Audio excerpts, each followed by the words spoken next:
नमस्ते दोस्तों, आज हम एक्सेल का एक बहुत ही ज़रूरी टॉपिक सीखेंगे, एक्सेल रेफरेंस। अगर आपको फॉर्मूला लगाना आता है तो रेफरेंस समझना बहुत ज़रूरी है। आज हम सीखेंगे relative reference, absolute reference, mix reference और बहुत ही आसान भाषा में समझेंगे इन तीनों रेफरेंस के बारे में कि आखिर में होते क्या हैं। तो हमने एक्सेल रेफरेंस के बारे में तो पढ़ा ही है, फिर भी एक बार रिवीजन कर लेते हैं। मान लो आपके मोहल्ले में बहुत सारे घर है, हर घर का एड्रेस होता है।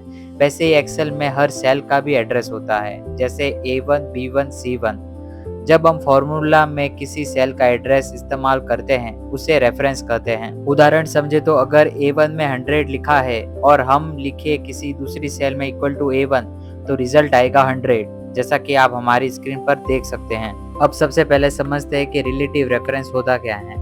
जैसे कि अगर हम फॉर्मूला लिखते हैं इक्वल टू A1 किसी सेल में, और जैसा कि आप यहाँ पे देख सकते हैं कि इक्वल टू A1 की वैल्यू 10 है, और आप जैसे इसे ड्रैग डाउन करेंगे तो बाकी सेल के भी एड्रेस अपना आप चेंज हो जाएगी और साथ में वैल्यू भी इंसर्ट हो जाएगी, और इसे ही हम कहते हैं रिलेटिव रेफरेंस। रिलेटिव रेफरेंस मतलब चलता फिरता एड्रेस, जहाँ फॉर्मूला जाएगा एड्रेस भी साथ बदल जाएगा। चलो तो इसका पहले प्रैक्टिकल करके देख लेते हैं ताकि आपको पूरी तरह से क्लियर हो जाए। और जैसा कि आप यहाँ पे देख सकते हैं कि A और B की वैल्यू और मेरे को यहाँ पे एडिशन करना है, तो मैं सिंपली यहाँ पे equal to A2 plus B2 लिखूँगा।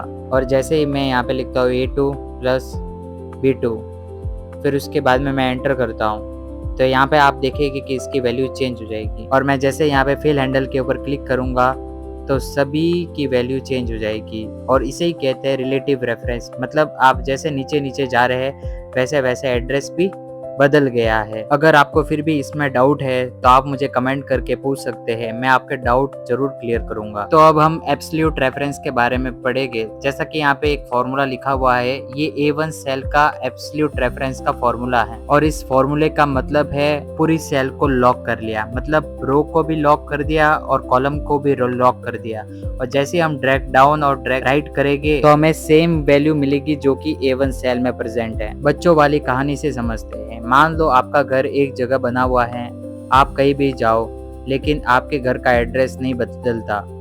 वैसे ही एब्सोल्यूट रेफरेंस में एड्रेस फिक्स रहता है। अब जैसा कि यहाँ पे एक एग्जांपल दे रखा है, प्राइस 1000 है, क्वांटिटी 2 है और इस पे हमको 18% का टैक्स लगाना है। टैक्स C2 सेल में रखा है, ठीक है ना।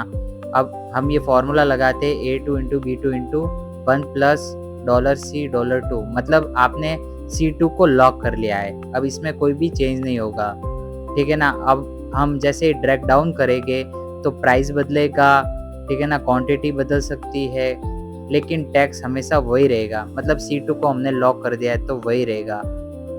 चलो इसे भी प्रैक्टिकल करके देखते हैं। तो जैसा कि आप यहाँ पे देख सकते हैं, हमारे पास A में प्रोडक्ट्स है, B में प्राइस इस पे लिखी हुई है, लेकिन इसके ऊपर मेरे को 18% GST लगाना है। तो मैं ये कैसे करूँगा? जिस तरीके से आप GST लगाते हैं उसी तरह से मैं यहाँ पे लगा के बताऊँगा। यहाँ पे सिंपली मैं B2 लिखूँगा और उसके बाद में मल्टीप्लाई 1 प्लस C2 लिखूँगा। तो जैसे मैं यहाँ पे एंटर करूँगा तो यहाँ पे 18% GST लग कर आ जाएगा, और फिल हैंडल के ऊपर क्लिक करूँगा तब कुछ और रिजल्ट दिखेगा।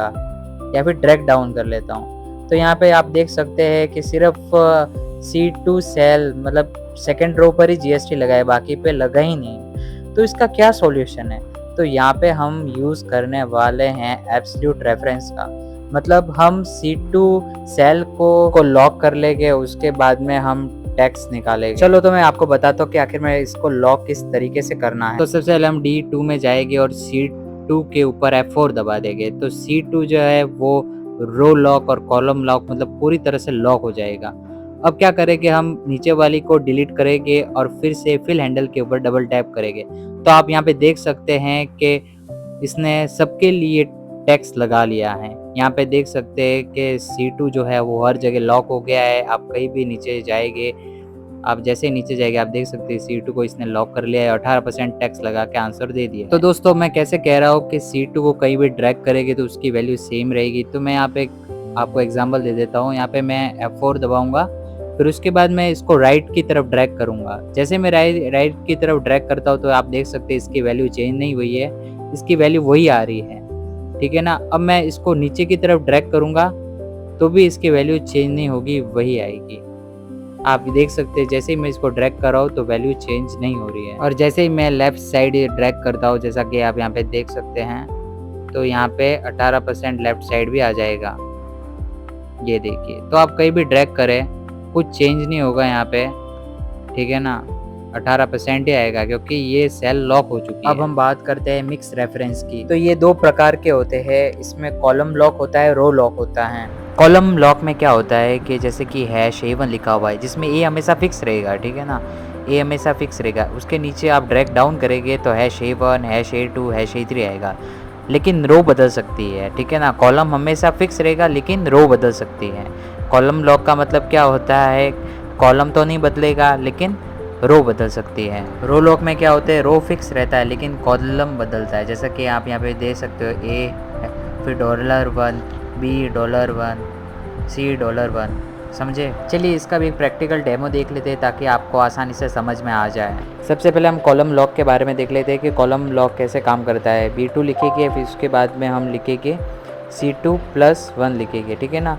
और C2 के यहाँ पे हम आगे डॉलर लगाएंगे क्योंकि हम कॉलम लॉक लगा रहे हैं। अब जैसे एंटर करेंगे तो यहाँ पे टेक्स्ट निकल के आ जाएगा। कॉलम लॉक होने की वजह से यहाँ पे प्राइस जो है वो वही आई है, सेम वही आई है। यहाँ पे 18% का GST नहीं लगा है। अब हम यहाँ पे लगाएंगे रो लॉक। तो रो लॉक में तो कॉलम चेंज हो सकता है, ठीक है ना? तो यहाँ पे 18% टैक्स जुड़ जाएगा, जैसा कि आप यहाँ देख सकते हो। अब जैसे मैं यहाँ पे =C2 लिखता हूँ तो 18% आएगा। अब यहाँ पे मैं कॉलम लॉक लगा लेता हूँ। कॉलम लॉक लगाने के बाद राइट साइड करूँगा तो आप देख सकते हैं 18 आ जाएगा। अब हम रो लॉक करके बताते हैं। जैसे मैं यहाँ पे =C$2 लिखूँगा, जैसा कि आप यहाँ पे देख सकते हैं, $2 लिखूँगा और जैसे मैं ड्रैग डाउन करूँगा तो 18% आएगा क्योंकि मैंने रो को लॉक कर दिया है। तो आई होप ये वीडियो आपको पसंद आया होगा। सिंपल मैंने एक बच्चों वाला एग्जाम्पल भी दे रखा है, इसे आप ज़रूर पढ़ना, आपको शायद फिर समझ में आ जाए।